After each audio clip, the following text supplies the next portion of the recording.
ఇది వచ్చేసి అయితే ఊరెళ్ళే ముందు తీసిన మినీ బ్లాగ్. ఇక్కడ వచ్చేసి పైన టు కాచిగూడ అయితే ఒక్కదాన్ని అయితే వెళ్తున్నాను ఈరోజు. నైట్కి అయితే 9:30 కల్లా ట్రైన్ ఉంది.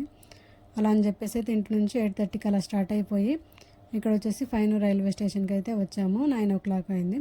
ట్రైన్ వచ్చేసి ఒక హాఫ్ అన్ అవర్ అయితే లేట్ చూపిస్తుంది. 10:15కి అయితే ట్రైన్ వచ్చింది. ట్రైన్ వచ్చిన తర్వాత అయితే ట్రైన్ అయితే ఎక్కేసాను. ట్రైన్ ఎక్కేసరికి మొత్తం చీకటిగా ఉంది. పడుకున్నాను.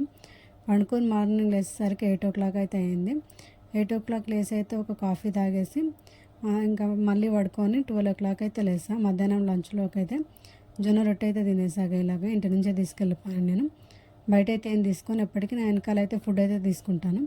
ఇలా మధ్యాహ్నం తినేసి మళ్ళీ పడుకొని లేచి సాయంత్రం 5 గంటలకు అయితే కొన్ని మురుకులు అయితే తినేసాను. మళ్ళీ ఒక కాఫీ తాగేసి నైట్ డిన్నర్లో కూడా సేమ్ ఒక జొన్న రొట్టె అయితే తినేసాను. జొన్న రొట్టె తినేసి మళ్ళీ నాకు నైట్ వచ్చేసి 11:30 ఆ టైంకి అయితే కాచిగూడలో అయితే ట్రైన్ అయితే దించుతుంది.